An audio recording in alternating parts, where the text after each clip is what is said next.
Break के बाद आपका स्वागत है। सुप्रीम कोर्ट ने राजद्रोह कानून की आजादी के 75 साल बाद भी वजूद में होने पर सवाल उठाए हैं।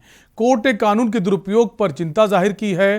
कोर्ट ने कहा है कि इसे तो अंग्रेजों ने गांधी और तिलक को चुप कराने के लिए बनाया था, अभी तक इसे खत्म क्यों नहीं किया गया। सुप्रीम कोर्ट में राजद्रोह को लेकर क्या सवाल जवाब हुए, ये रिपोर्ट देखिए।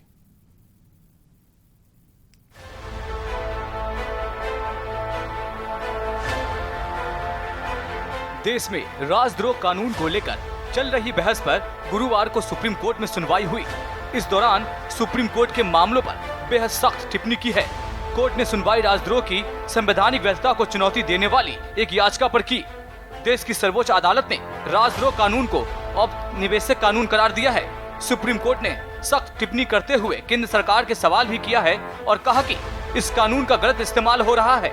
Chief justice of India NV Ramana ने तल्ख टिप्पणी करते हुए कहा कि अगर कोई पार्टी दूसरे पक्ष की राय नहीं सुनना चाहती तो उनके खिलाफ आसानी से राजद्रोह कानून का इस्तेमाल करती है। इसकी कोई जवाबदेही नहीं है।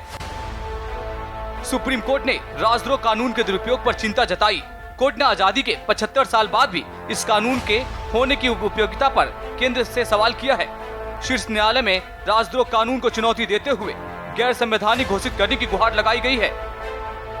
CJI NV रमन्ना ने अटॉर्नी जनरल KK वेणुगोपाल से कहा कि आपकी सरकार ने कई पुराने कानूनों को निरस्त कर दिया है।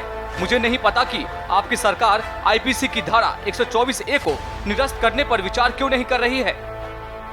इस पर केंद्र की ओर से अटॉर्नी जनरल ने राजद्रोह कानून को निरस्त करने का विरोध किया और कोर्ट की टिप्पणी पर अपना पक्ष रखा, जिस पर CJI NV रमन्ना ने अटॉर्नी जनरल KK वेणुगोपाल से पूछा कि आजादी के 75 साल बाद भी ये कानून जरूरी है। ये तो उपनिवेशवादी कानून है। इसका इस्तेमाल तो ब्रिटिश हुक्मरानों ने आजादी के लिए संघर्ष का विरोध करने वालों पर किया था, जिनके खिलाफ राजद्रोह कानून का इस्तेमाल किया था। उन्होंने महात्मा गांधी और बाल गंगाधर तिलक भी थे। अटॉर्नी जनरल KK वेणुगोपाल ने कहा कि IPC की धारा 124A को खत्म यानी रद्द नहीं किया जाना चाहिए। उसकी अहमियत देश की एकता अखंडता के लिए बनी हुई है। इसके उपयोग के लिए गाइडलाइन बना दी जाए ताकि उसकी कानून उपयुक्ता और उद्देश्य बना रहे। बता दें कि पूरा मामला IPC की धारा 124A यानी राजद्रोह के कानून की संवैधानिक वैधता को चुनौती का है। CJI NV रमन्ना ने कहा कि इन धाराओं का गलत इस्तेमाल अथॉरिटी द्वारा किया जा रहा है।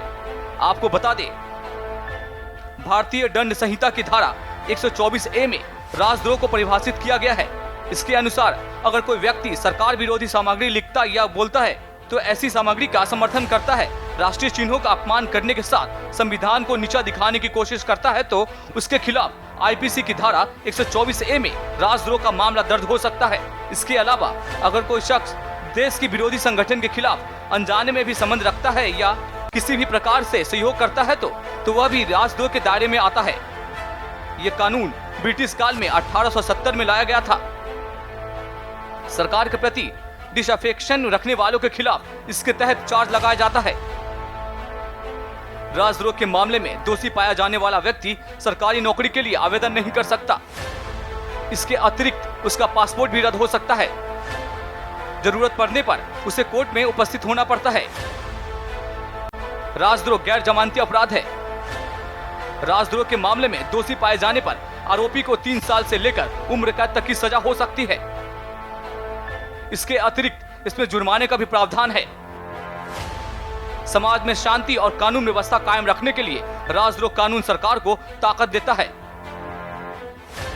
मामले में याचिकाकर्ता ने एक रिपोर्ट का हवाला देते हुए बताया कि राजद्रोह के 10 केस में से 2014 से 2019 तक देश में 326 केस दर्ज हुए हैं, जिनमें 559 लोगों को गिरफ्तार किया गया है।